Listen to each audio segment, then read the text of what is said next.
नमस्कार दोस्तों, मैं हूं आपका विंटेज फ्रेंड और आप सभी का स्वागत है हमारी नई सीरीज नानी की कहानियों में।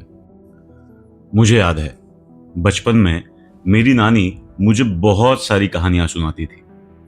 रामायण की, महाभारत की, पंचतंत्रों की। एक दिन मैं नानी से झगड़ बैठा कि नानी, आप मुझे हमेशा पुरानी कहानियां सुनाती हो, मुझे कैसे पता ये सब कुछ कभी हुआ भी था या नहीं। मुझे ऐसी कोई कहानी बताओ जो सच में हुई हो।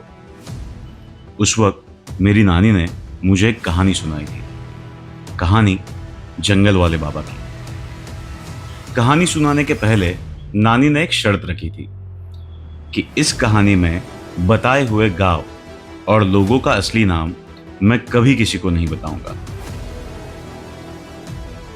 मेरी सहमति के बाद नानी ने कहानी सुनाना शुरू किया।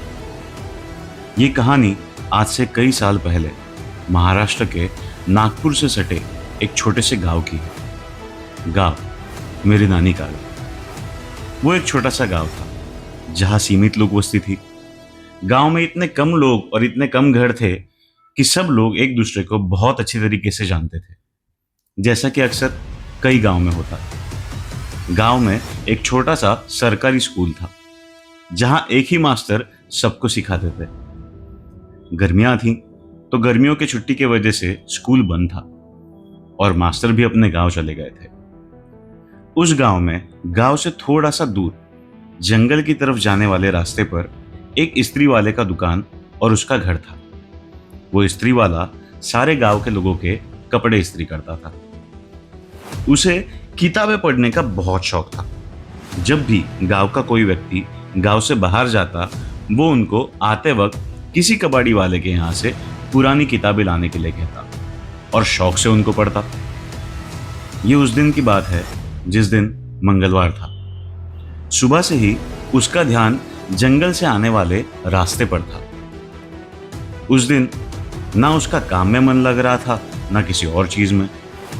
बार बार वो जंगल से आने वाले रास्ते की तरफ झांकता, जैसे किसी का इंतजार कर रहा हो। उसके दुकान के पीछे उसका एक छोटा सा मकान था जिसमें सिर्फ वो और उसकी बूढ़ी बीमार माँ रहते थे। अचानक माँ की आवाज से वो घर के अंदर गया। उसकी माँ को पानी चाहिए था। माँ को पानी देकर जैसे ही वो मुड़ के दुकान की तरफ लौटने वाला था, उसे एक आवाज आई, भिक्षाम देहि। ये शब्द सुनते ही वो दौड़ा दौड़ा बाहर आया। सामने देखते ही वो बहुत प्रफुल्लित हुआ। उसने देखा सामने खड़े थे जंगल वाले बाबा, जिनका वो बहुत बेसब्री से इंतजार कर रहा था। बाबा को देखते ही वो उनके पास गया और उन्हें सामने पड़ी मेज पर बैठने को कहा। उसने उनसे पानी पूछा। बाबा की हाँ सुनकर उसने उनको पानी पिलाया। बाबा भी घनी धूप में चलकर आए थे, इसके लिए शायद थके हुए थे। उन्होंने बहुत सारा पानी पिया। पानी पीते हुए वो बाबा को निहार रहा था। लंबा चौड़ा सा शरीर, हाइट तकरीबन 7.5 से 8 फुट, शरीर यष्टि इतनी तगड़ी कि कोई पहलवान भी उनके सामने शर्मा जाए।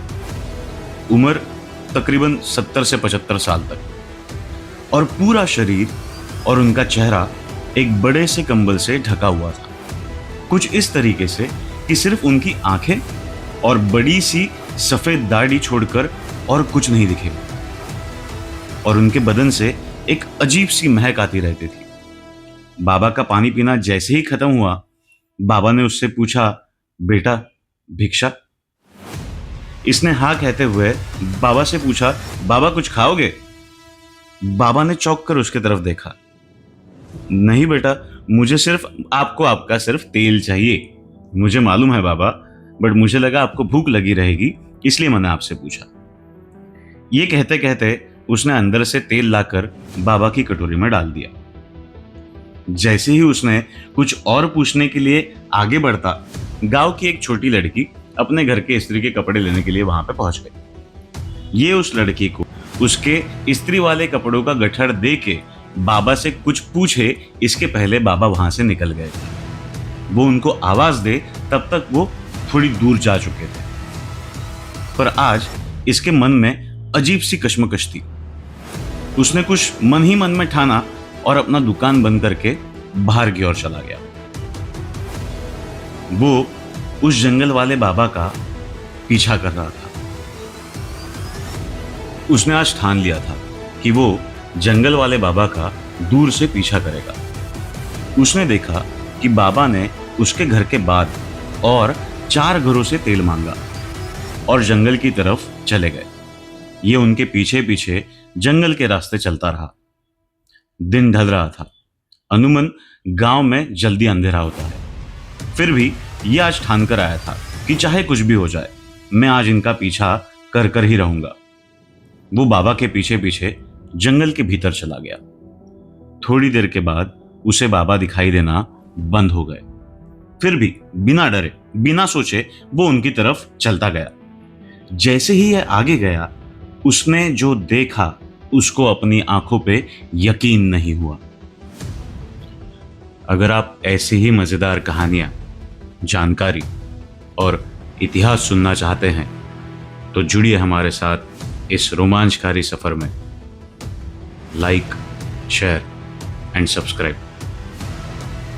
धन्यवाद।